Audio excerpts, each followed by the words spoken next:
Balot ng pawis si Mara nang makauwi sa kanilang bahay. Sinilip niya ang lagayan nila ng bigas. Nang hihina siyang nagbuntong hininga, nang wala siyang matanaw na kahit ano roon. Mula pa siya sa pinapasukang faktory ng mga bag at talagang pagod na pagod. Mukhang hindi pa nakakauwi ang kanyang dalawang kapatid mula sa eskwelahan. Kaya tulad ng nakasanayang senaryo, ay mag-isa na naman siyang mag-aasikaso sa bahay. Medyo malayo pa ang araw ng kanyang sahod. Dahil kinsenas katapusan lamang ang maaaring pagkuha nila sa kanilang pinagtatrabahuhan. Ikadalawa pa lamang ngayon ng araw sa buwan ng Setyembre. Lakas loob na naglakad si Mara papunta sa tindahan ng pag-aari ni Chanda para subukang mangutang. Magandang gabi po, Aling Chanda, malambing na pagbati ni Mara sa matandang dalaga na siyang may-ari ng tindahang inuutangan niya. Wala siyang nilingon na mataray na ginang. May kahabaan na kasi ang listahan ng utang niya roon. At minsan na siyang inabisuhan na huwag na munang magdagdag ng utang dahil nalulugi na umano ito dahil sa kanilang magkakapatid.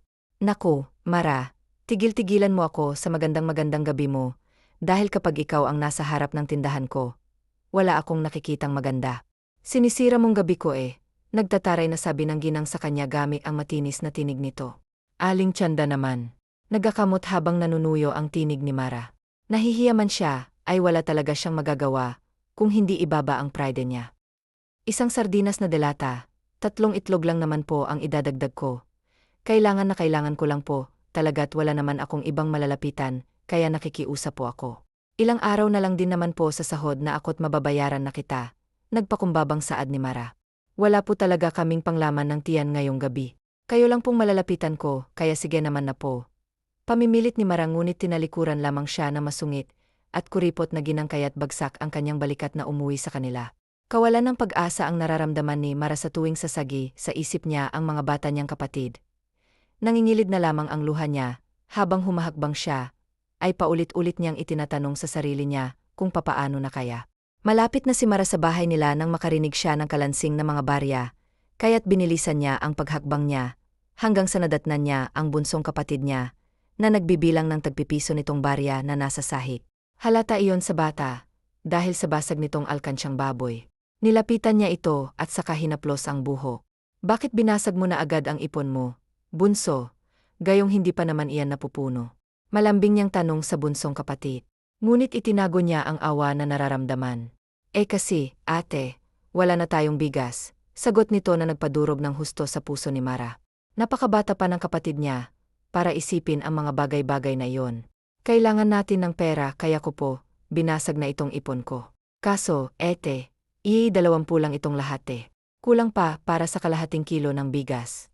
Kung sana malaki na ako, sana nakakatulong na po sana ako sa inyo kahit papaano. Malungkot na ani nito.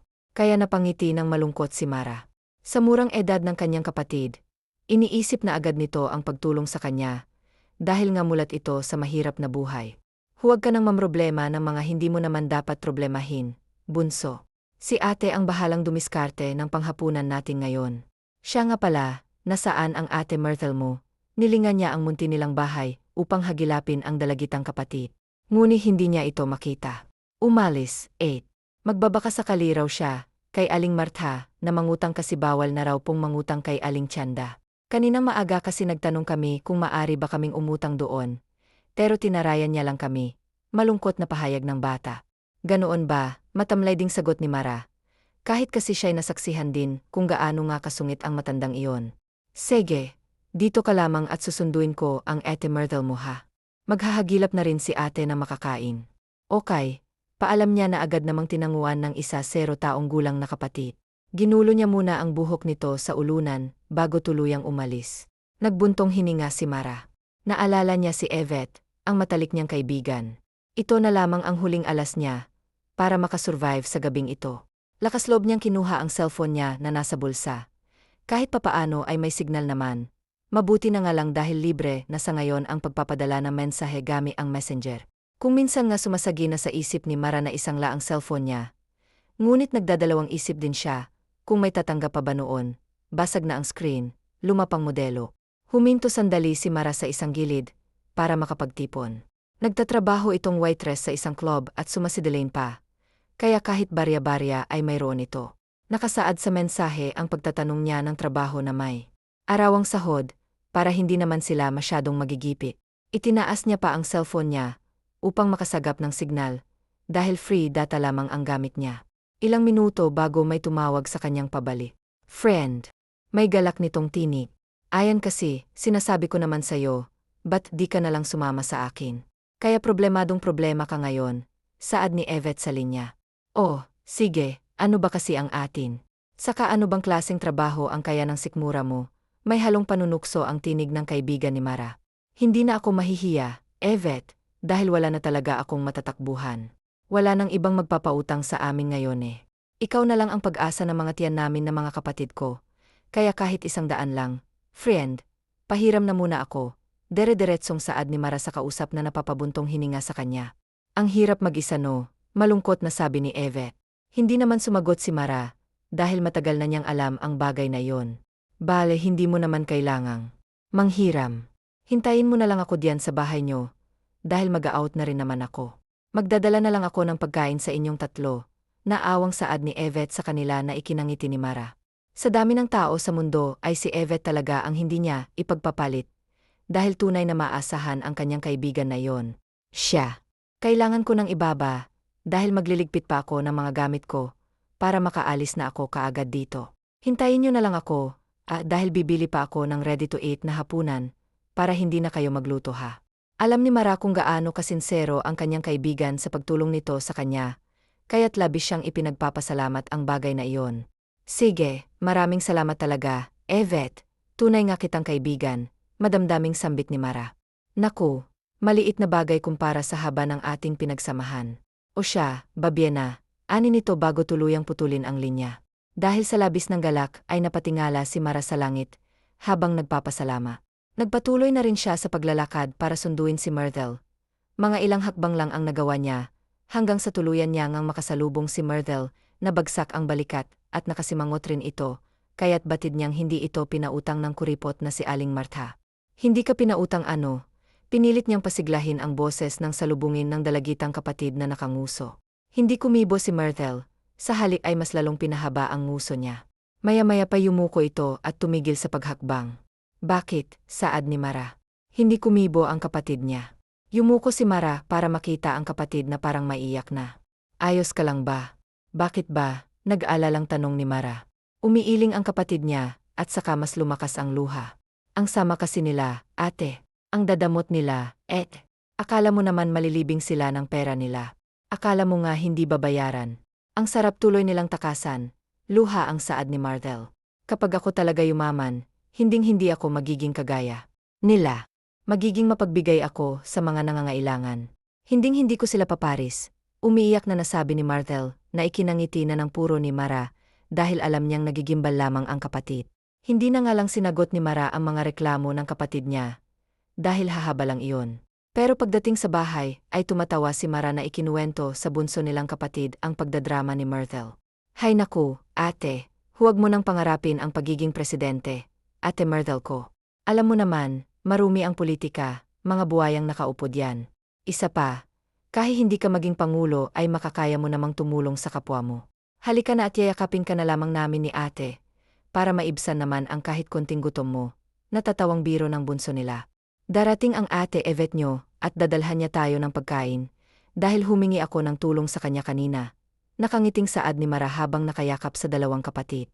Ete, kung tumigil na rin kaya ako sa pag-aaral, para matulungan kita kahit napapaano. Alam ko hindi mo na rin naman kaya lalo't dalawa kaming nag-aaral. Biglang suhestyon ni Myrtle nang kumawala sa yaka. Mahina naman siyang pinalo ni Mara sa braso, dahil iyon ang ayaw na ayaw niyang naririnig sa bibig ng kapatid. Hindi baling magkayod kalabaw ang ate nyo, basta't mapatapos ko lamang kayo ng pag-aaral. Alam nyo naman na wala na akong maipapamana sa inyo kung hindi ang edukasyon nyo lang. Gusto nyo bang pagdating ng panahon ganito rin kayo kay ate? Nagpapaint ng tinig ni Mara. Walang titigil sa pag-aaral, okay ba? Hanggang humihinga pa ako igagapang ko kayo. Pangako ko iyan. Tipid nang ngumiti si Mara at saka hinaplos ang buhok ni Myrtle. Pasensya ka na, ate. Alam ko po kasi na nahihirapan na kayo. Napayuko si Myrtle dahil naawa na siyang talaga sa ate niya. Gustong-gusto na niyang makatulong dito, dahil kita niya ang pagtitipid nito sa sarili, para lamang sa kanila ng bunso nila. Yung tipong isusubo na lang ito ay ibibigay pa sa kanila. Medyo bumagsak na nga rin ang pangangatawan ni Mara. Ang drama-drama mo talaga, Myrtle. Kapag hindi nagreklamo si Ate Min, hindi ako nahihirapan, so tama na ang pag-iemote. Okay ba? Ginulo niya ang buhok ng kapatid na napapangiti na lang sa kanya. Hindi nagtagal ay dumating na rin ang kaibigan ni Mara. May dala nga itong 2 bucket meal at isang family size na Jolly Spaghetti mula sa Jollibee. Tuwang-tuwa ang bunso nila na si Mikaya, dahil ngayon lamang ito makakatikim ng lutong Jollibee. Halos maubos nito ang 3 legs ng manok. Naghihimas si Mikay ng tiyan nang matapos silang kumain. Ang sara. Salamat po ng sobra, Ate Yvette, may galak sa tinig ni Mikay. Maya-maya yaka pa ito kay Yvette para maglambing. Ngumiti lamang ang kaibigan ni Mara. Makita lang kasi nitong masaya't busog ang kapatid ng kaibigan, ay sapat na yon para sumaya siya. Tulad kasi nila ay mag-isa na lang din sa mundo, kaya't siya na lang din ang bumubuhay sa kanyang sarili. Dahilan na rin kung bakit sila naging matalik na magkaibigan. Sila-sila lamang ang nagkakaintindihan, dahil isa lamang ang sitwasyon nila. May nagtip din kasi kay Yvette na Amerikano kanina, kaya't naambunan niya ang magkakapatid. You're welcome, Mekila. Hayaan mo sa susunod na magkaroon ulit ng sobrang pera si Ate Yvette. Ibibili ko ulit kayo ng masasarap na pagkain, okay ba? Magiliw na ani ni Yvette na ikinapalapak ng bata, kaya't napapangiti silang pareho ni Mara. Maging si Myrtle ay ang saya-saya rin, dahil ngayon lamang sila nakakain ng fried chicken at spaghetti sa buhay nila. Iniwan muna saglit na magkaibigan ang 2 kumakain, upang makapag-usap sila na masinsinan tungkol sa trabaho na itinatanong ni Mara. Hindi kasi gustong iparinig ng 2 ang kanilang usapan, dahil alam ni Mara ang trabaho ng kaibigan. Kung minsan waitress, pero madalas na pipicture kadalasan. Isang trabaho lang naman ang inaalok ko lalo na sa bago na katulad mo, malungkot na saad ni Yvette. Batid naman ni Mara kung anong nais ipakahulugan ang kaibigan niya. Hindi ko gustong maging pick-up, Yvette. Kung merong maayos-ayos na hindi naman kakailanganing lumabas, ay papatusin ko na alang-alang sa mga kapatid ko. Hindi ko na kasi sila kayang makitang nagugutom Kaya't sisikmurain ko na ang makasalanang trabaho na sinasabi mo, desperadang anay ni Mara. Sa kanyang kaibigan. Merong bakante at tamang-tama lang iyon sa iyo, dahil malambot naman ang katawan mo. Pasok rin paniguradong pangangatawan mo roon kaya sure ako. Friend, natanggap ka kaagad kapag isinama kita bukas ng gabi. Tura ni Yvette na nagpaliwanag sa mukha ni Mara. Bagaman wala pa siya sa trabaho na iyon, ay parang gumaan bigla ang pakiramdam ni Mara. Anong trabaho ba iyan? Nakangiting ani ni Mara. Nagbabaka sakali siya na ba sa lahat?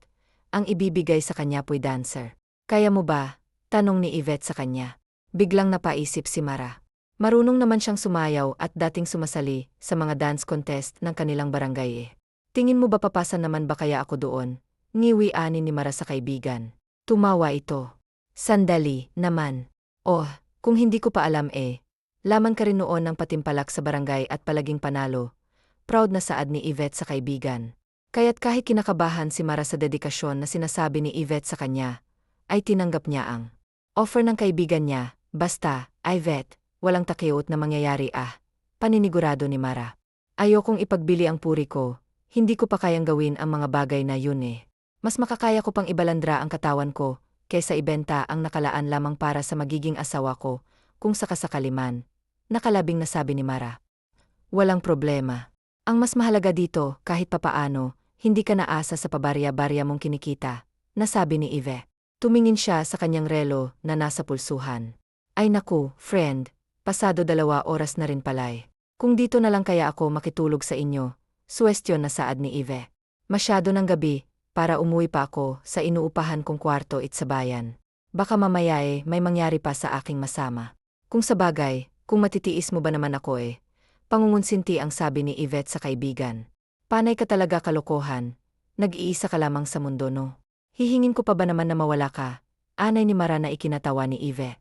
Muli na silang bumalik sa loob ng bahay, at nadatnan ang 2 bata, na nakahilata at hinahaplos pa rin ang busog na busog nilang tiyan. Hanggang ngayon hindi pa rin yata umaangat ang kabusugan nila. Matulog na kayo maya-maya saad ni Mara. Sabado naman bukas kaya ayos lang na magpuyat ang 2. Sila naman ni Yvette ang hindi pupwede, dahil magpapasama pa si Mara sa kaibigan sa pinagtatrabahuhan niyang factory, upang magpaalam sa sir nila, na aalis na siya, at lilipat na siya ng ibang trabaho. Upang makuha niya rin ang sahod niya. Nang sa ganun ay may maiwan siyang pera sa mga kapatid kapag pumasok na siya sa trabaho. Pagsapit ng umagang yun ay sagot muli ni Yvette ang pagkain. Pandesal at kape lang sa umaga ang kanilang umagahan. At ito na rin ang nagbigay ng pambili ng pananghalian sa magkapatid, upang hindi na umuwi pa mamayang tanghali. Sila ni Mara maging, very good ka palagi sa school, Mikaya ha. Kapag may honor ka bibigyan ka ng laruan ni Ate Yvette. Bilin anito. Hindi naman kasi niya alam kung kailan na naman sila magkikita. Dahil babalik na rin si Yvette sa trabaho. Opo, Ate Yvette, gagalingan ko po. Bibong sagot ng bata na ikinatuwa naman ng husto ni Yvette. Palagi po akong very good sa klase. Ate Yvette, kumakaway na anito, kaya't natawan na lamang siya, at gumanti ng kaway sa kapatid ng kaibigan, habang papalabas na sila ng bahay. Pagdating sa kumpanya na pinagtatrabahuhan ni Mara ay saktong nawaroon ang may-ari, kaya't agad nilapitan ni Mara. Magandang araw ho, ipagpaumanhin niyo ho kung maabala ko pa po kayo. Nahihi ang ani ni Mara. Tumango ang lalaki. Oh, ano bang pakay mo, magalang din naman kung makipag-usap ito kay Mara. Nais ko na pong magpaalam ng personal sa inyo sa trabaho, lakas loob na nasabi ni Mara. Tumikhim ang kausap ni Mara. Hindi ka na ba talaga magpapapigil? Anang sir ni Mara sa kanya. Nakilala siya nito bilang masipag at matiising empleyado, kaya naman talagang malaking panghihinayang na mawala siya sa kumpanya. Pero desidido na si Mara kaya't umiling siya na may ngiti sa kanyang labi. Pasensya na po talaga sir. Pero kailangan ko po ng trabahong arawan ng sahod, dahil araw-araw po ang gastusin ng dalawa kong estudyante. Masaya po akong naging trabahante ninyo. Salamat din po sa pasahod ninyo sir. Sinsero ang pagpapasalamat niya. Magagamit ko po ito sa pag-aaral ng mga kapatid ko. Magpapaalam na rin po kami, dahil kailangan ko pa pong applyan ang trabahong alok sa akin ng kaibigan ko. Magalang niyang paalam na tinanguan na lamang na ngayon, ay dati niya na lang na sir. Dahil batid na hindi naman na mapipigilan si Mara. 5,000 piso rin ang natanggap niya kasama ang pabonus nitong 2,000, kaya't makakabili siya ng kahit isang sako ng bigas, at makakapag-grocery na rin ng mga delata, at iba pang easy to cook na pagkain, para sa dalawang kapatid bago niya ito iwan. Naratang na rin nila sa wakas ang may kalakihang building na may pangalang Tastemi. Medyo masagwa ang tema, pero kailangan lunukin ni Mara ang pride niya, and mga sandaling yun. Wala pa masyadong tao, dahil maaga pa naman. Tuwing gabi lang kasi dumadagsa ang tao. Naku, tamang-tama kahit papaano ay makapag-practice pa tayo, niting-ngiting sabi ni Yvette. Ginya si Mara ng kaibigan papasok bagamat walang tao. Ay amoy na amoy ni Mara ang pinaghalong alak at sigarilyo sa lugar na yon. Matapos nilang madaanan ang ilang kwarto at stage, ay tuluyan na nga nilang narating ang kwartong pinaglalagyan ng may-ari ng bar na yon. Pagpasok nila ay kaagad namang dinamba ng yakap ni Yvette, ang matandang puno ng kolorite sa mukha. Himamang, galak na saad ni Yvette. Mamang, narito na po yung best friend kong si Mara. Nakangiting saad pa ni Yvette. Siya yung sinabi ko sa inyo. Magaling niyang siyang gumil ngunit pagigiging mananayaw lang po, ang gusto niyang trabaho, kung maaari po. Sana ay mapagbigyan niyo po. Magiging stable din po kasi siya rito sa atin, kapag nanatiling ganun lamang ang trabaho niya. Nakangiting paliwanag ni Yvette sa babaeng humahawak sa kanila. Tinitigan si Mara ng babae mula ulo hanggang paa habang naka-cross arms. Maganda siya ha. Hindi ko may tatanggi yon. Sayang at ayaw niyang magpatansana ang kikitain niya kung papayag siya. Umiiling na saad na matanda, kaya kinakabahan si Mara. Kung hindi kasi ito papayag ay mapipilitan si Mara na isugal ang puri niya. Mapipilitan siyang magbenta ng sarili niyang laman. Pero kaagad ding nagliwanag ang mukha niya and magsalita ang ginang. Pero sige, dahil nandyan ka naman ay papayag ako basta sipagan mo pa ha. Nanunuksong sa namatanda, kay Yvette na ikintango naman ni Yvette. O siya, sige mamaya pwede na siyang magsimula, kaya papuntahin mo na siya sa studio, para maturuan na siya ng moves na gagawin niya mamayang gabi. Nakangiting saad na matanda na kaagad din namang sinunod ni Yvette. Ano kaya ba? Nakangiting tanong ni Yvette sa tahimik na kaibigan habang naglalakad sila. Para sa mga kapatid ko, Yvette, kabadan ngunit desidido siya sa Pinas na trabaho lalo na. Nagresag na siya sa dati niyang trabaho. Maganda yan sa una lang naman mahirap, kahit sa ang trabaho naman ganito naman eh. Pag nasanay ka na sigurado akong malaki ang may ipon mo lalo't napakatipid mo. Proud na sabi ni Yvette. Malaki-laki rin ang magi ang mga Amerikano rito, kaya down palang winner ka na.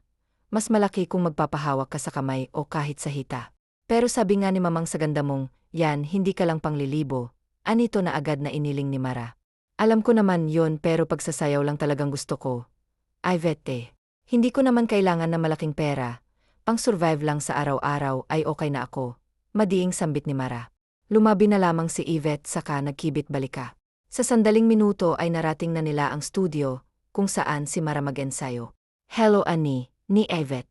Isang bakla ang naroroon, nilapitan nilang magkaibigan yon. Diyos ko day, kaganda naman ang kasama mo. Bati ni Negi kay Yvette, baklang tao din sa club. Ah, kaibigan ko yan te. Bagong pasok ibinili ni mamang nadalhin ko siya sayo, ikaw daw kasi ang magtuturo sa kanya. Kinikilig na saad ni Yvette. Humarap pa ito kay Mara. Mara siya, si Ate Negi, siya yung magiging trainer mo sa sisiw lang. Yun sayo panigurado. Mataas ang kumpiyansa na saad ni Yvette kay Mara. Hello po. Nahihi ang saad ni Mara at saka iniabot ang kamay niya sa bakla. Ngumiti naman yon at tinanggap ang kamay niya. O siya, maiwan ko muna kayo diyan ha, kailangan ko ring magpahinga maliligo na rin ako. Para pagising ko, mukha naman akong sariwa, mamaya bago ako kainin ng mga customers ko. Birong saad ni Yvette. Sumama ang mukha ni Mara, dahil hindi maganda ang dating sa kanya ng biro, ngayon palibhasang ay sanay. Nasanay na si Yvette sa mga ganon, kaya bale wala na lamang sa kanya yon. Tinapik pa nito ang balikat ni Mara bago tuluyang lisanin ang lugar. Likasunod ka na sa akin, saad ni Negi. Huminga muna ng malalim si Mara bago lumapit sa bakla. Nagipit ka rin siguro no, kaya kapit patalim ang gagawin mo, nakangiting saad ng bak. Walang namutawing salita sa bibig ni Mara, sa halip ay tumango siya. Ganyan din ang karaniwang dahilan ng mga pumapasok dito Maganda ka, kaya sana hindi dito matatapos ang pangarap mo. Tara, start na tayo, sabi ni Negi. May mga sinabi si Negi na kaagad namang sinunod ni Mara. May mga sipa nga ito na itinuro kay Mara para daw mas mukhang kaakit-akit siya sa mga mata ng mga tao. Lakasan mo pang pagiling. Bahagyang sigaw ni Negi. Tikit matang sinunod ni Mara ang sinabi nito, kahit hindi siya sigurado kung tama ba ang sinasayaw niya. Yan, ganyan nga, perfect. Pumapalakpak na saan ni Negi. Madali ka naman palang turuan, kaya't sa stage na tayo, para medyo masanay ka na. Anito't saka inakay si Mara paakyat ng entablado. Sa gitna nito ay nawaroon ng pole na bakal kung saan tiyak na dad sa balat ni Mara sinimulang sumayaw na. Trainer niyang si Negi, pinagtatandaang maigi ni Mara ang bawat galaw nito. Napapalakpak pa siya sa lambot ng katawan ng bakla.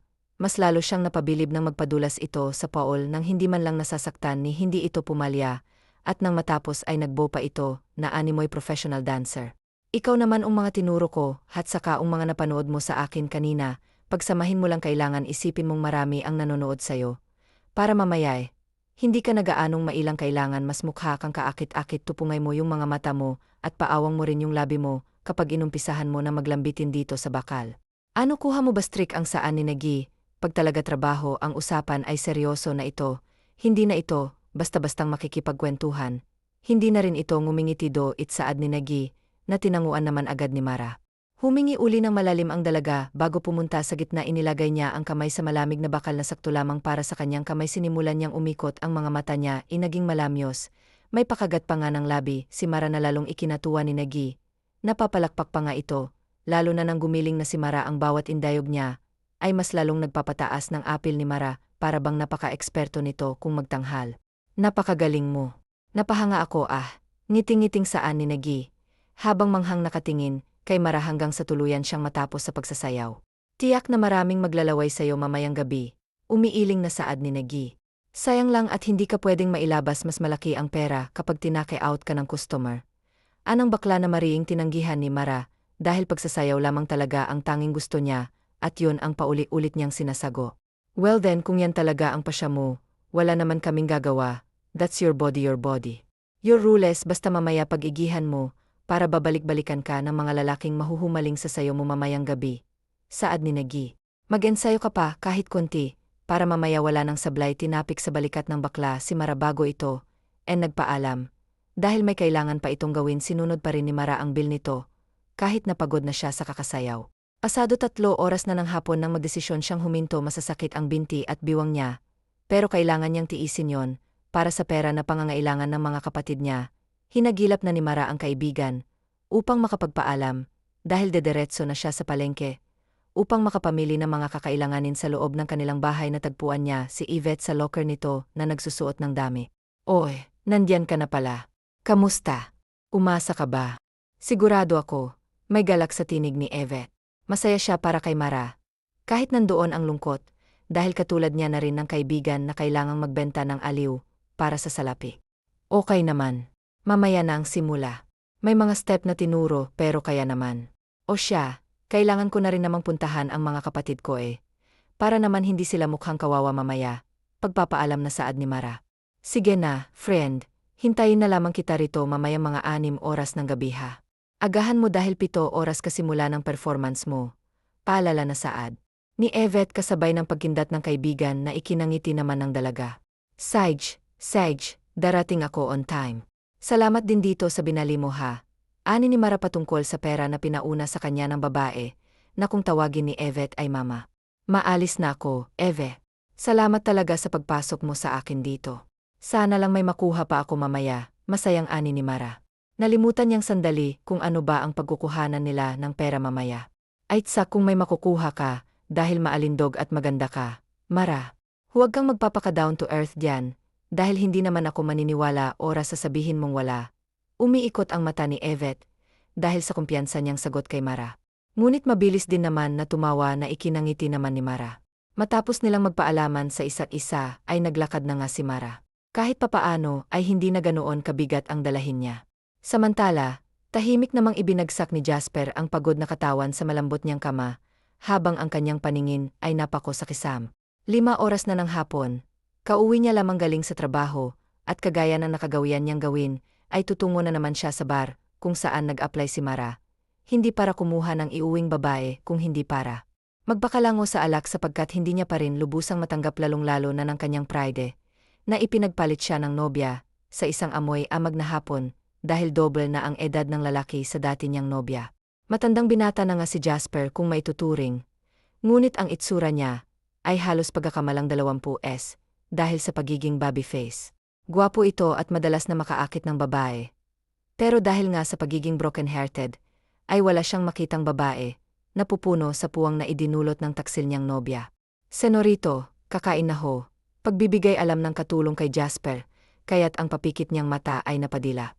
Maganda na rin naman iyon, para hindi siya gabihin sa pagpunta sa bar. Bumangon na si Jasper sa kalumabas.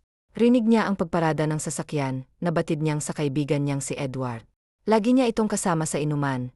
Ito lamang kasi ang masasabi niyang tunay niyang kaibigan, dahil kahit nagsusunog na siya ng baga ay sinasamahan pa rin siya nito, lalo at broken-hearted pa rin si Jasper. Isa pa ay business partner na rin sa sariling enterprises ang kaibigan, kaya hindi niya maaaring pabayaan ito, dahil hawak ni Jasper ang halos kalahati ng kayamanan ni Edward. Anong spot-an? Ani Edward nang maglakad na silang palabas. 30 minutos na naman ang inilaan ng binata kay Jasper sa pag-aantay. Bagay na nakasanayan naman na nito. Same spot, same place, seryosong saad ni Jasper saka pumasok sa coach. Nasa passenger seat siya, dahil si Edward ang driver. Batid ni Edward na magpapakalango na naman ang kaibigan niya boss niya, sa alak, dahil sunday bukas. Hindi kaya magsiselos na ang nobya mo sa akin, dahil mas madalas mo ako makasama kaya sa kanya. Ani ni Jasper na tinawanan lamang ni Edward, saka pinaandar ang kotse palabas. Seriously, ita talaga sa akin. Iyan. You know me, bro, sarkastikong ani ni Edward. Magtatampo ako kung sasabihin mong hindi mo ako kilala, pre. Parang damit lamang sa akin ang babae, para sa akin, madaling palitan. Ikaw lang naman ang nagpapakabaara sa kanila. Mamaya nga, maghahanap ako ng papalis sa pwesto ni Sarah. Hindi kasi sana yung alaga kung walang pinapasukang kuweba. Pakiramdam niya lalagnatin siya, kapag hindi nakakatikim ng ibang putahe. Biro nito na inismiran lamang ni Jasper. Hindi na lang nagsalita pa si Jasper sa halip ay tumikhim na lang din siya. Dahil kilala niya naman na mahangin talaga ang kaibigan niya. Saktong 6 oras nila narating ang destinasyon. Umorder agad sila ng inumin at pumwesto sa pinakaunahan, kung saan katapat nila ang stage. Para kitang-kita daw umano ang mga magagandang tanawin ayon kay Edward. Hindi sana gusto ni Jasper na doon pumwesto. Ngunit sadyang mapilit ang kaibigan, kaya pinagbigyan niya na lamang ito, kesa na malayasan siya ng toyoin niyang kaibigan. Nakaka-4 na bote na sila ng hard drink. Ngunit konti pa lamang ang tama noon sa kanila. Marami na rin ang tao sa loob ng bar, at karamihan ay mga binatang katulad nila. Pag-aaliw din ang nais. Karamihan ay halatang tambay sa bahay, dahil updated ang mga ito sa usong outfit. Hindi tulad ni Edward na long sleeve at cargo pants lang ay okay na. Wala kasi siyang panahon na sumabay sa uso sa sobrang busi ng buhay nila. May ilan ring nahahalatang mula pa sa ibang bansa. Mga foreigner, dahil sa itsura at accent ng pananalita ng mga ito. Sinalinan na naman ni Edward si Jasper ng ala. Akmang lalagukan niya ito nang biglang namatay ang ilaw sa kabuuan ng lugar, at tanging isang spotlight lamang ang nakatutok sa stage. Ang maliwanag na ilaw ay nagsimula ng mapalitan ng pula. Tumugtog na rin ang malamyos na tugtog saka. Dahang-dahang lumapit ang babae. Napakaganda ng katawan nito. Nakabra ito na may mga diseg na umiindayog sa tuwing gagalaw ang katawan. Kapareha ang palda na puno rin ng disenyo sa ibaba. Kay ganda talaga ng pangangatawan nito, na halos paglaanan ng mga kalalakihang nasa loob ng building ngayon. Kahit ang pihikang si Jasper ay napigil ang paghinga dahil sa galaw ng dalaga. Sinimulang sumayaw ng dalaga, ang dalaga na walang iba kung hindi si Mara. Pinakawalan ni Mara ang kabagamit ang malalim niyang paghinga. Napakaraming tao na nakatingin sa kanya. Kahit na anong pigil niya ay talagang pinangungunahan siya ng kaba. Pero hindi hinayaan ni Mara na kainin siya ng kaba sa halip, ay tinuon na lamang ni Mara ang tingin sa malayo imbis na sa mga lalaking naglalaway na sa kanya. Malamyo siyang kumapit sa pulat, nagpaliyad-liyad tulad ng step na sinaulo niya. Tulad ng ibang mga nagsasayaw sa pole ay ganoon din ang ginawa ni Mara. Ang pinagkaiba lamang ay bukod sa maganda siya, ay birhen pa siya. Naging intense ang dating ni Mara, para kay Jasper, nang maging mapang-akit ang mata ni Mara habang nakatingin kay Jasper. Sa bawat paghaplos niya ng bakal ay napapalunok si Jasper. Mas nakaramdam ng pagkauhaw si Jasper nang gumalaw ang balakang ni Mara. O baka nga hindi lang si Jasper, pati na ang mga kalalakihang uhaw sa laman ay lalong nakakaramdam ng sabik dahil sa suot ni Mara. Gusto nilang hawakan si Mara. Oy, tinapik ni Edward si Jasper. Saglit siyang nilingon ni Jasper. Ang sexy niya, umiiling na saad ni Edward. Ang ganda pa niya, pare, kagatlabing sambit pa nito. Habang titig na titig sa dalagang si Mara na ngayon ay umiindayog ang balakang. Walang naging tugon si Jasper, dahil nakatuon lamang ang mga mata niya sa sumasayaw na dalaga. Kahit na anong gawin ni Jasper, ay hindi niya talaga mapigilang mapalunok, dahil lihim siyang nagagandahan sa babaeng nasa entablado. Nilingon ni Edward ang walang imik na kaibigan. Lingid sa kalaman niya ang mga tunay na nararamdaman ni Jasper, na kunwari tahimik na umiinom lamang ng alak. Napangisi pa si Edward nang makitang kagati ni Jasper, ang ibabang labi nito, kaparis ang malagkit nitong titig sa dancer. Kaya pumasok ang malikot na ideya kay Edward. Pwede na kaya iyan? Akin na. Kaya, nanunubok ang tinig ni Edward, kaya't nilingon siya ni Jasper. Oh, anong klaseng tingin iyan? Tatawa-tawang anito hanggang sa mapahalakha. Unahin na lang kita kung totoong naka-move on ka na sa dati mong friend na ang trip ay hapons eh. Patunayan mo, I dare you Jasper na i-take out yung babae na nasa stage. Kapag hindi mo nagawa iyan, ipapangalandakan ko ang isang Jasper Dio ay nagpapalagmok para lamang sa manlolokong babae. Naghahamong saad ni Edward, habang may nakapaskil na ngisi sa kanyang labi, dahil batid niyang kakagat sa nais niyang kaibigan si Jasper. Naka-move on na ako sa babaeng iyon kaya wala akong dapat na patunayan. Tigilan mo nga ako sa kakahamon mo na iyan, irap ni Jasper. Huwag kang ganyan. Tanggapin mo hamon ko, isipin kong bakla ka oras na hindi. Halakhak na naman ni Edward. Iyon na lang talagang natitira sa akin. Pero sige, tatanggapin ko ang hamon mong lechika. Challenge accepted. Mayabang na sagot ni Jasper na. Ikinapititik sa hangin ni Edward. Dahil nanalo siya sa kanyang hamon. Saktong natapos ang malamyos na tugtog nang tumayo si Jasper. At pinuntahan ang manager ng bar upang kausapin ito. I want her, saad ni Jasper. Itinuro niya si Mara. Sir, hindi pa tapos ang dapat na sabihin ng may-ari ng bar. Dahil halata naman na hindi ito papayag. I offer a 5 digits or maybe 6. Seryosong saad ni Jasper. Seryoso siyang nais niyang ilabas ang babaeng dinner sa kanya ng kaibigan. I will try my best sir na mapapayag si Mara. Nautal na saad ng babae. Pero kasi sir, ayaw niya po talaga, nawawalan ng pag-asa na saad ng may-ari ng bar. Hindi ko po sure kung sasama po siya sa inyo ha, saad pa ng manager. Kilala na nito si Jasper, dahil suki na ito sa bar, kaya't hindi niya maaaring palagpasin ang bigating panauhin. Gayonpaman ay nagmamadaling naglakad ang may-ari ng bar papunta kay Mara. Hindi niya nakita si Mara sa backstage, kaya dali-dali niya naman itong pinuntahan sa dressing room, kung saan naroroon nga ang dalaga. Nagbibilang na ng pera si Mara. Marami kasi ang nagtapon ng pera sa entablado sa kanya kanina, kaya't nang matapos siyang sumayaw, ay agad niyang pinulot ang mga ibinigay sa kanyang pera. Kanina umabot ng 10K ang nakuhang pera ni Mara kaya tuwang-tuwa siya. Isinuksok niya na ang nakuhang pera sa kanyang bag at plano na sanang magpalit ng damit nang tawagin siya ng kanilang mamang. May pagkasabik sa tingin ni mamang. Inosenteng tumingin si Mara. Bakit po, Mamang? Magalang niyang tanong rito. Kasi, dinahandahan ni Mamang ang kanyang sasabihin. Ano po yon? Pag-ulit ni Mara. Kasi may taong nais ka sanang isama palabas rito, kapalit umano ng kalahating milyon. Diretsahang saad ng ginang sa dalaga, na halos malaglag ang panga sa labis na laki ng perang ino-offer sa kanya, para lang ilabas siya na kung sino man sa bar.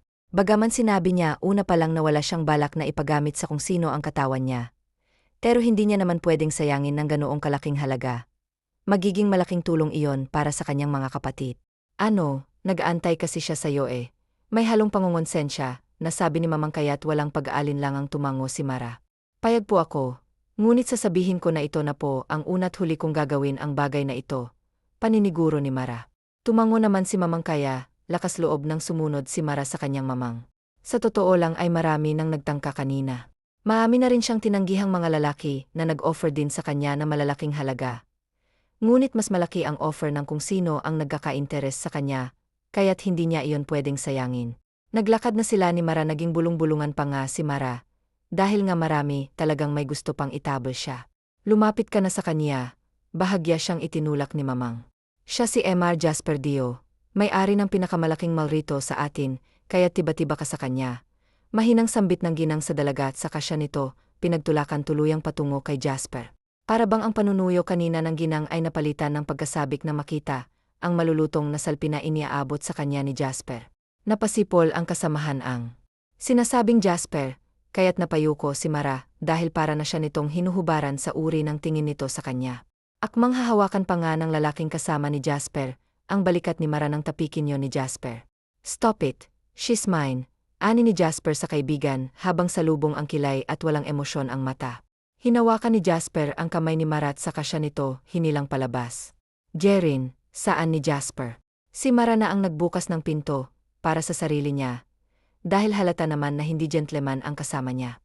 Gusto ngang kumain ng putahe ni Mara gamit lamang ang pera nang hindi naghihira. Pagsakay ni Mara ay kaagad siyang nagtanong. Saan po tayo pupunta? Kinakabahang tanong ni Mara kay Jasper. Hindi niya kasi alam na kapag ang babae ay galing sa bar, wala itong karapatan na magtanong kung saan siya nito dadalhin. Sa langit, ipapasyal kita daw ng dahan-dahan. Pangako. Nakangising sagot ni Jasper, kaya't nakagat ni Mara ang ibabang labi ng dahil sa labis na kaba. Tinatanong niya ang kanyang sarili kung handa na nga ba talaga siyang isuko ang bataan, para lamang sa pera, ngunit ang perang kanyang makukuha ay para naman sa mga kapatid niya, kaya't pigit mata niyang haharapin ang maaaring mangyari sa kanya. Kahit hindi niya alam kung lalabas pa nga ba siya ng buhay sa piling ng lalaking kasama niya. Wala na siyang pakialam sa sarili niyang puri. Kahit sa buhay niya, dahil ang mas mahalaga sa kanya ngayon ay ang magandang kinabukasan ng mga kapatid niya. Sa mansyon mismo ni Jasper, dinalang dalaga malalim ng gabi, kaya't hindi na sila napansin ng mga katulong doon. Dire-diretso lamang sila sa silid ng lalaki, at nang makapasok sila roon, ay agad yung inilok ni Jasper. Walang mutawi na kahit anong salita sa babae. Napalunok lang ng sunod-sunod si Mara nang simulang kalasin ng lalaki ang pagkakabutons ng polo nito. Halika, baritono ang tinig nito. Alisin mo, tukoy ni Jasper sa damit na suot niya. Bagaman nahihiya at nag-aalangan ay sinunod pa rin siya ni Mara. Nanginginig ang kamay ni Mara habang isa-isang inaalis ang butons. Napapikit pa nga siya, dahil naiilang siya. Huwag mong isarang mat mo, gusto kong makita mo kung gaano ako nakakatakam. Panunukso na saad ni Jasper. Ang boses nito'y para bang naging kaakit-akit. Pero bale, wala lamang yun, kay Mara dahil nga wala naman siyang karanasan, hindi niya nararamdaman ang nararamdaman ni Jasper na kaagad namang nahulaan ng binata. Ayaw niyang maniwala nang birhen pa ang babaeng kaharap niya. Don't act like a virgin. May inis sa tono ni Jasper nang patuloy na manginig ang kamay ng dalaga, habang tinatanggal ang pagkakabutons ng kanyang polo. Hindi umimik si Mara, nilunok niya ang mapang-insulto nitong sinabi, at ipinagpatuloy ang pagtatanggal ng damit ng lalaki.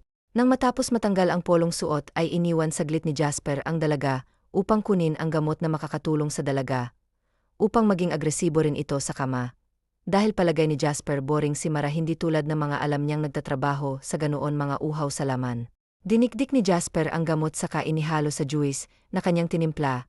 Bumalik na rin siya sa pwesto ng dalaga, bitbit ang baso na may lamang inumin na hinaluan niya nang nagpapaliyab sa kaibuturan ng isang babae. Drink it first before we start.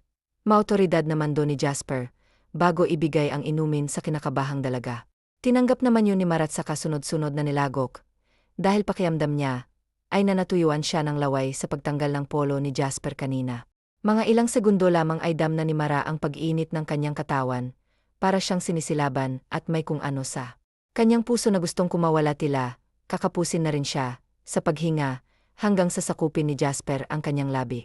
Tumugon si Mara, akala nga niya, hindi siya maalam, dahil unang beses lamang na may nakasagupaan siya ng kanyang labi, pero para bang may utos sa kanyang isip kung anong dapat na gawin, kahit si Jasper, parang nawala ang inis, dahil sa nakakaliyong halik ni Mara gumapang ang kamay nito, hanggang sa tuluyang sinira ng lalaki ang manipis na suot ni Mara. Naging agresibo silang parehas, at nagulat pa si Jasper, dahil puro paanggasa niya sa ibabaw ng kanyang kama siya ang nag-inisyate kung anong gagawin. Doon niya natuklasan na birhen pa ang dalagang si Mara. Nagkamali siya ng husga sa babae, kaya't maingat niya itong inangkin, ngunit dahil sa epekto ng pinainom niyang gamot naghangad ito, na maging mas agresibo na agad niya namang ginawa, wala silang kabagan, habang pinag-isa ang kanilang mga nagbabagang katawan. Panay angil si Mara dahil sa malalanghit na pakiramdam. Hindi naman nangangamba si Jasper sa papalakas ng papalakas na tinig ng dalagang kaniig, dahil soundproof ang kanyang silit. "Ride on me, baby." Pos ni uto sa dalaga na agad naman itong ginawa tila ekspertong umindayog. Si Mara napapadiin na rin ang kapit ng lalaki sa balakang ng dalaga, dahil daman niya na rin ang nalalapit na kasukdulan.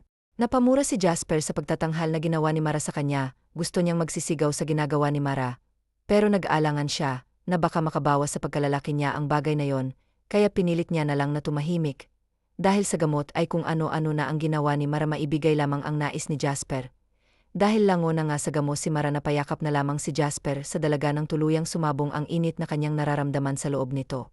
Hindi pa natatapos sa pangalawa ang kanilang pag-iisa, dahil nasundan pa yun ng pangatlo, hanggang sa naging 7. Masayang-masaya si Jasper. Hinagkan niya muna ang labi ng nakatulog ng dalaga, bago siya nahiga sa tabi nito. Minsan pang nilingon ni Jasper ang maganda't birhen na dalaga na inangkin niya. Kakaiba ang epekto ni Mara sa kanya, tipong ulit-ulitin niya.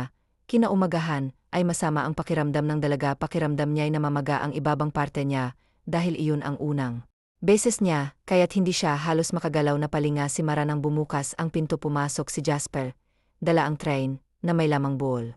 "I'm sorry, I'd neared know na you're a virgin." Hinging paumanhin ni Jasper nang ilapag sa lamesa ang inihandang soup na ipapahid sa dalaga, dahil batid niyang hindi makakagalaw si Mara ngayon. Swerte pa nga ito, kung tutuusin, dahil nakabangon pa maaga. Talagang nagising si Jasper and madama ang mainit na temperatura ng kayakap na dalaga kanina. Na alarma siya dahil kasalanan niya naman yon, kaya't agad siyang nag-utos na maghanda ng sopas para sa dalaga. Bumili na rin siya ng pain reliever at gamot sa lagnat nito, para hindi na lumala ang sakit nito. Hindi makaimik si Mara. Ipinikit niya na lamang ang kanyang mga mata nang simulan siyang punasan ng bimpo ni Jasper. Hindi na siya nahiya, dahil naangkin naman na siya nito kagabi. "Open your eyes, baby," ani Jasper na nagpamulat sa mga mata ni Mara. "Bakit babi ang tawag mo sa akin, gayong hindi naman ako bata?" Inosenteng tanong ni Mara habang nakanguso, kahit na nahihirapan siyang magsalita. "Because you're my baby from now on." Nakangiting anito sa kasya kinindata na tahimik naman ang dalaga, kaya't inalalayan na siya ni Jasper upang mapakain siya nito, dahil kailangan niyang makainom ng gamot para humupa ng sama ng pakiramdam niya. Sumapit ang hapon na maayos na ang pakiramdam ni Mara. Pinili niyang bumangon, dahil kailangan niyang makauwi. Tsak na nag-aalala na sa kanya mga kapatid, dahil hindi siya nakauwi kagabi. "Huwag ka munang magpumilit na kumilos, babi, baka mabinat ka." Pag-aalalang pigil ni Jasper sa dalaga nang madatnan niya itong nagpupumilit na isuot ang nakuhang dami sa kanyang walk-in closet. "Hindi pwedeng manatili ako rito, dahil may mga kapatid akong naghihintay, at saka kung nag-alala na sila sa akin." Paliwanag na saad ni Mara. "Nga pala, kukunin ko na ang kalahating milyon na ipinangako mo," ani ni Mara rito, at inilahad ang palad sa harap ng lalaki. Napangiti naman si Jasper sa naging asal ng babae. "Barya lamang ang kalahating milyon, may babi, ngunit kung papayag kang makasama ako ng panghabang buhay, magiging iyong ang lahat ng pera't ari-arian ko. Maaari mo rin naman na mabigyan na magandang buhay ang mga kapatid mo, basta't pumayag ka lang na maging asawa ko. Hindi na kasi kita pwedeng pakawalan, lalo pat batid kong ilang linggo mo lang ngayon dadalhin mo na ang anak natin." Ngiti sa labing sambit pa nito. Naniniwala si Jasper na hindi hinahanap ng pag-ibig, dahil kusa itong dumarating para sa kanya, ay si Mara na yon. Nabihag siya ng babae nang wala itong ginagawang effort, at mas pabor yon kay Mara dahil alam ni Jasper na mamahalin niya ng buo si Mara. Napahinto naman sa pagkilo si Mara. Tinitigan niya si Jasper ito na ang matagal niyang hiling palalagpasin niya pa ba ito, kahit si Mara naniniwala na lahat ay Maaaring matutunan mayaman si Jasper, at mukha namang mabait, kaya walang masama kung pagbibigyan niya ang nais nito, tutal ito naman ang nakakuha sa virginity niya. Hindi ko alam kung ano bang dapat kong isagot, nahihi ang ani ni Mara. Ayoko namang isipin mo na mukha kong pera. Nakagat ni Mara ang ibabang labi niya, totoo naman na may ganun sa isip niya, pero iniisip niya pa rin ang reputasyon niya. Hinawakan ni Jasper ang pisngi ni Mara. Wala kang dapat na sagot kung hindi alam kung balang araw magiging okay tayo tulad ng iba. Masuyong saan ni Jasper, bagaman may pagdadalawang isip ay bungtapang na tinanggap ni Mara ang alok ni Jasper, mas nanaisin niya, kasing isang lalaki lamang ang umangkin sa kanya, kesang manatili siya sa bar na yon na kung sino-sinong gagami sa kanya at ang hahawak sa katawan niya. Papayag ako basta ihatid mo muna ako sa amin dahil tiyak kong nag-aala na sa akin yung mga kapatid ko eh. Ani ni Mara at malugod namang sinunod ni Jasper yon, inalalayan pa siya nitong bumaba ng hagdan, dahil nga hirap pa siyang humakbang. Nagbilin din si Jasper sa mga katulong nito, na maghanda ng maraming pagkain, dahil plano ni Jasper na isama na ang mga kapatid ng dalaga sa kanyang mansyon. Buong buhay ni Jasper ay nabuhay siyang mag-isa lamang, noon ay ipinagkatiwala niya sa babaeng kinilala niya na matagal ang puso niya, dahil akala niya ay higit na may intindihan siya nito, pero pinagtaksilan pa rin siya nito, kaya't nais niyang mag-explore. Kabaliktaran, lahat ng ex niya ang kinuha niya, isang babae na mula sa bar, isang kahi, isang tuka, at isang babae na hindi siya kilala. Isang babae na kahit papaano ay umaasa siyang bubuo sa pamilya na noon pa man ay pinangarap na niya. Sa isang araw lamang ay nahulog na agad ang loob ni Jasper para kay Mara. Pakiramdam niya'y hindi niya ito kayang mawalay pa sa kanya, kaya't babakuran niya na ito, kahit na napipilitan lamang ito sa kanya. Hindi na isipin pa ni Jasper kung anong sasabihin ng iba. Nagsitakbuhan ang mga kapatid ni Mara palapit sa kanya, nang makarating na sila sa barong-barong na bahay nila. May paghanga ang dalawang bata nang makita nila ang kotse na sinakyan ni Mara, pero pinilit nilang maging formal tulad ng paulit-ulit na pinapaalala sa school nila. Saan ka ba nanggaling, ate? Nag-alala kami sa'yo eh. Akala namin na paano ka na, napapaiyak na sambit ni Myrtle at Mikaya, kaya't maluha-luha naman si Mara na nyakap din ang mga kapatid. Akala nga po namin hindi na kayo babalik, ate, saad ni Mikaela. Pasensya na kayo ha, napaluha na rin si Mara. Napangiti naman si Jasper.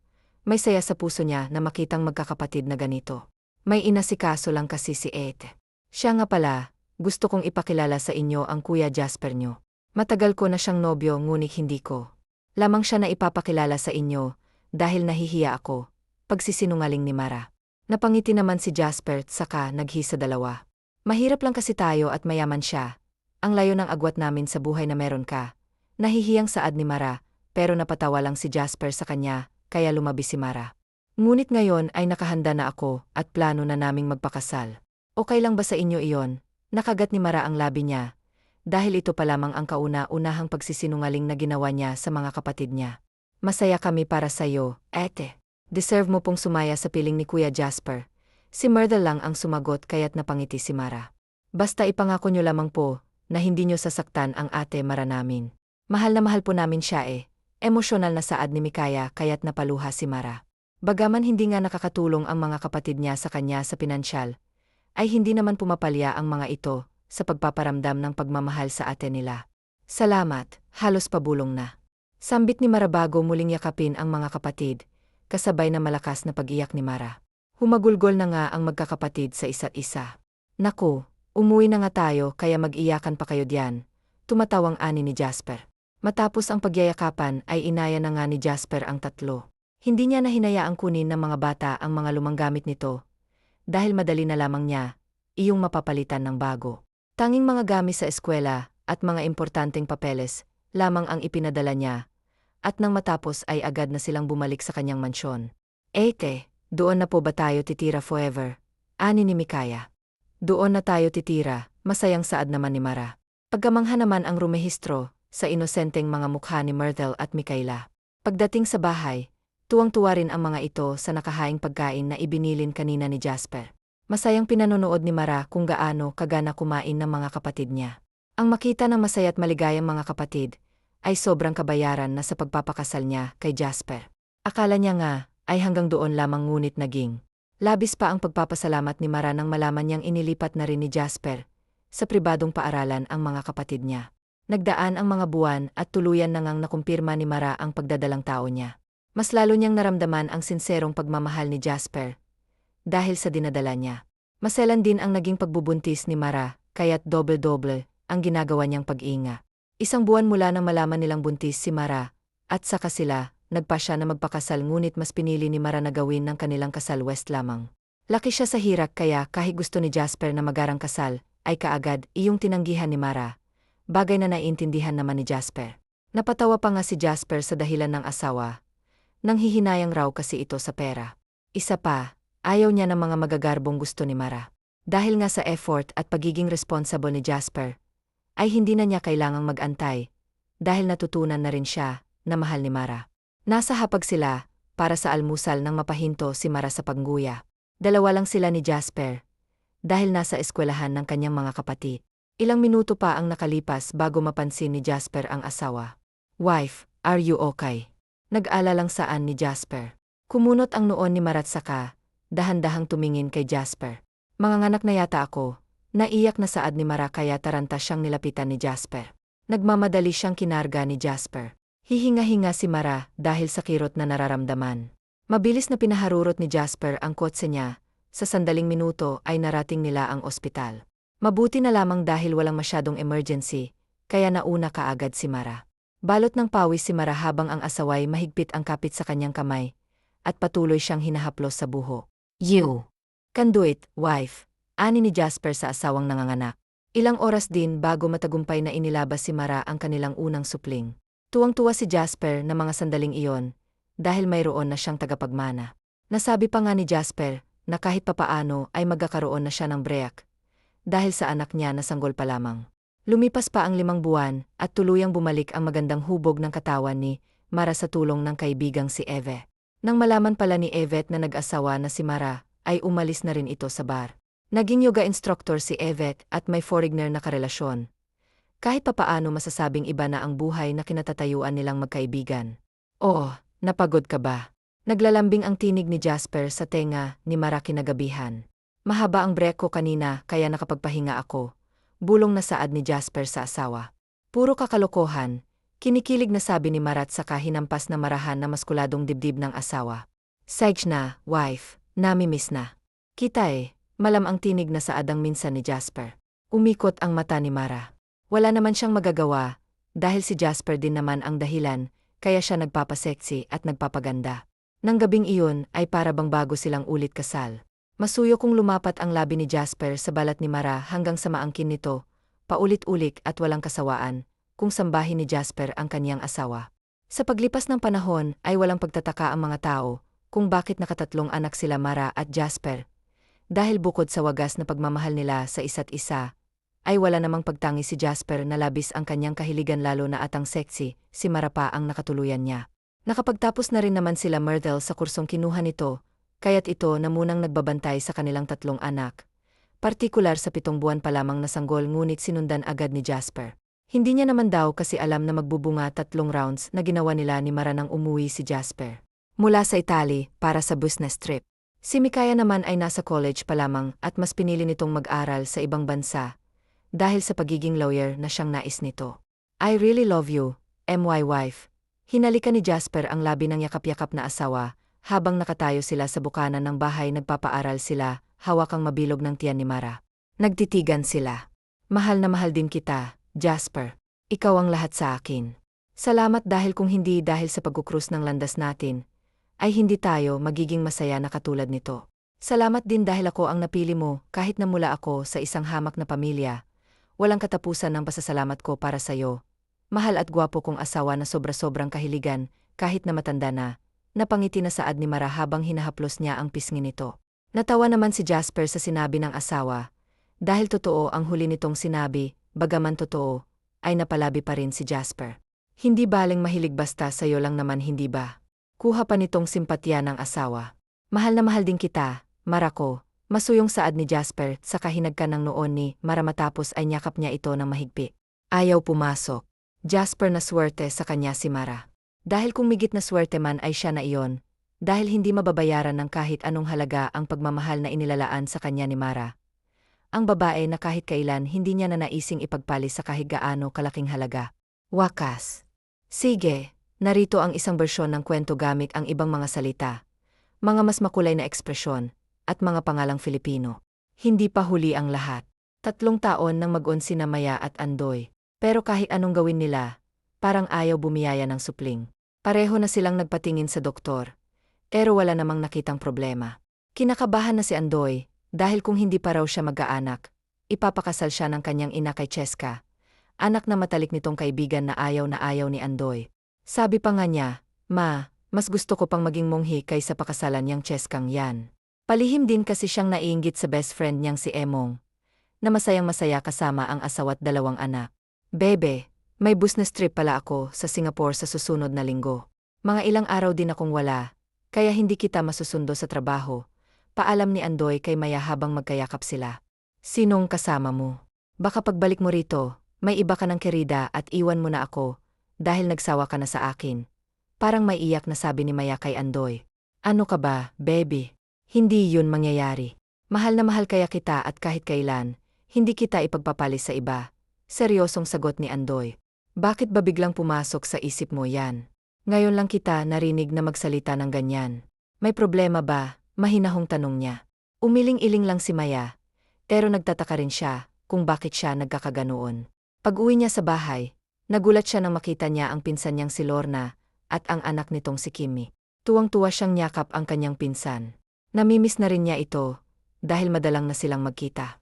Bukod kasi sa nag-aaral pa si Ariel, abala rin si Lorna sa pag-aalaga ng kanyang bunso. Minsan din kasi kung umabsent si Maya sa trabaho, kaya bihira na talaga silang magkasama. "Grabe, mas gumanda ka pa, insan," nakangiting kapuri ni Maya. "Ikaw rin naman, insan.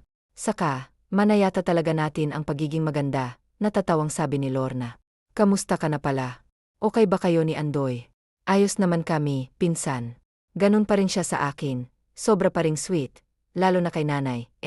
Ikaw ba, kumusta na? Nasaan pala si Emong? Ba't di nyo kasama?" tanong ni Maya. "Alam mo namang busi palagi yun sa kumpanya niya, pero minsan dumadalaw kami sa kanya, lalo na kapag nag-aya si Kimmy na puntahan ang daddy niya." "Hindi ko naman siya matatanggihan," mahabang sagot ni Lorna. "Since nandito na rin naman kami, ano kaya kung mag-mall tayo? Tagal na rin nating hindi nakapag-bonding," nakangiting sabi ni Maya. Hindi naman tumanggi si Lorna, dahil maaga pa naman at wala pang ina si Maya. Kaya sabay silang umalis papunta sa Robinson's Galleria.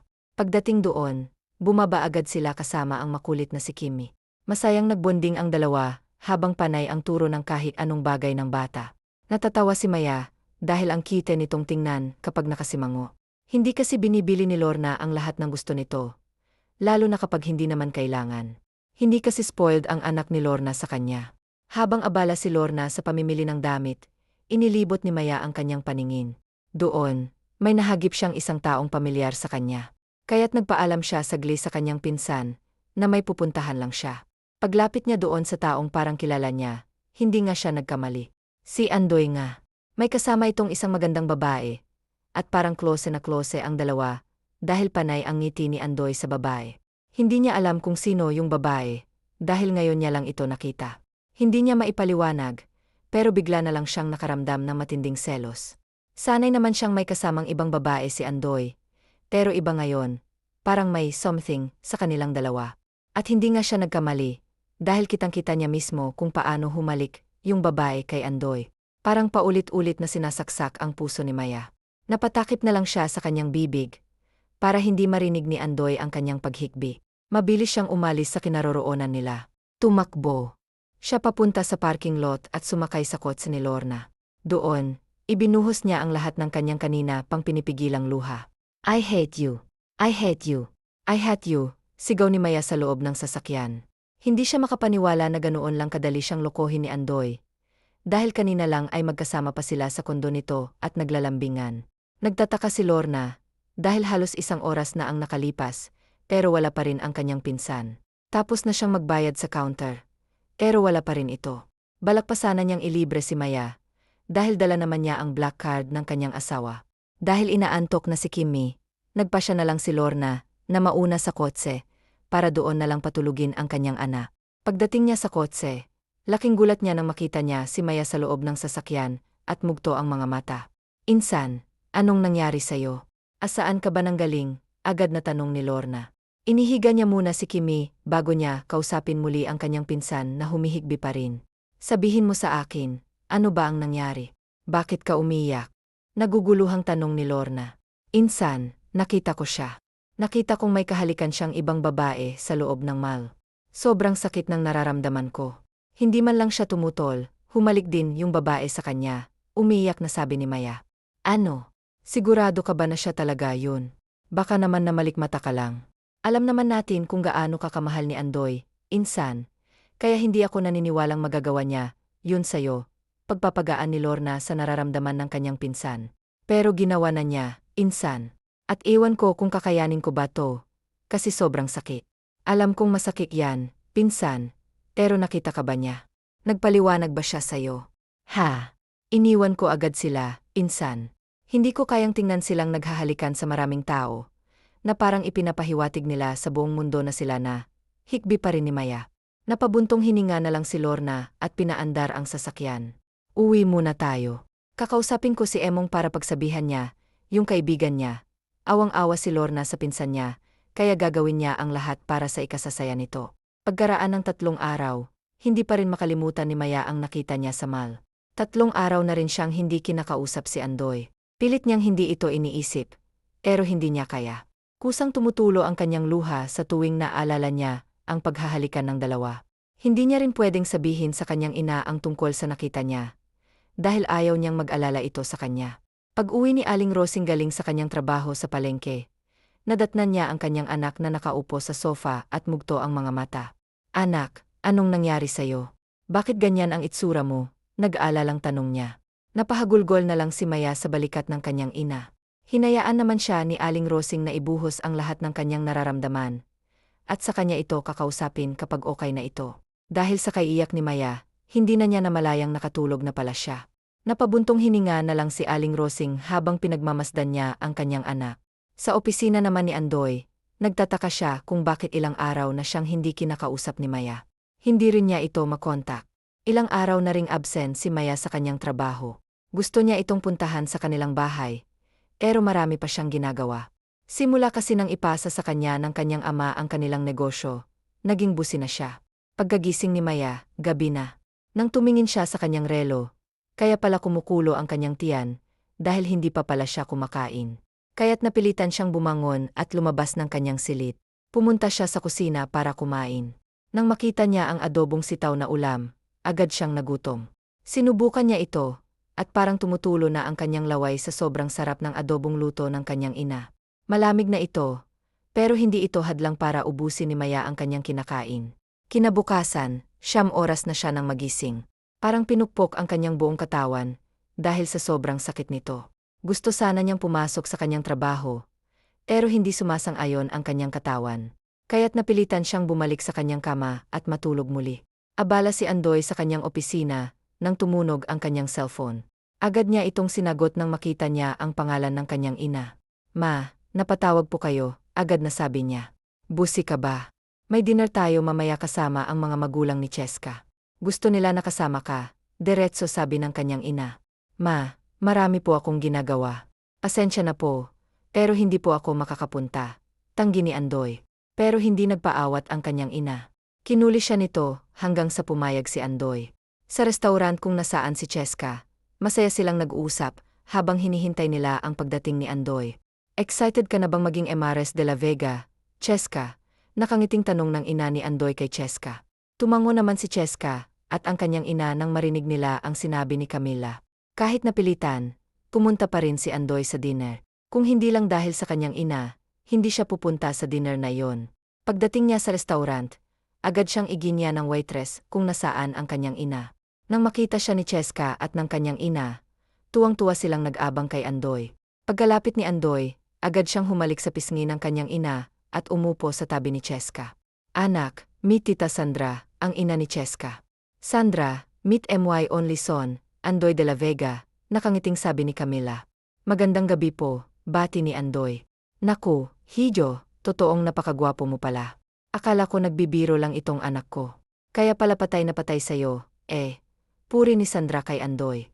Salamat po, maikling sagot ni Andoy, At hindi na niya pinansin ang sinabi nitong patay na patay ang anak nito sa kanya.